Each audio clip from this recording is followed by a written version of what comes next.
మీరిచ్చిన ఆప్యాయతలు, మీరు చూపిస్తా ఉన్న ప్రేమానురాగాలు, ఇవే నన్ను అడుగడుగునా కూడా కాపాడుతూ వచ్చాయి. అడుగడుగునా కూడా నాకు తోడుగా ఉన్నాయి. అదే దీవెనలు, అదే ఆశీర్వాదాలు మీరు మీ బిడ్డ పట్ల, మన వైఎస్ఆర్ కాంగ్రెస్ పార్టీ పట్ల అదే ప్రేమానురాగాలు చూపించవలసిందిగా కోరుతూ, నా పక్కన రఘురామరెడ్డి ఉన్నాడు, మీ అందరికీ పరిచయస్తుడు, నాకు తల్లి లాంటి వాడు.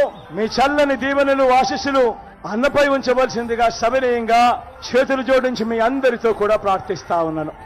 అదేవిధంగా నా ఎడం వైపున నా తమ్ముడు ఉన్నాడు, అవినాష్ ఉన్నాడు.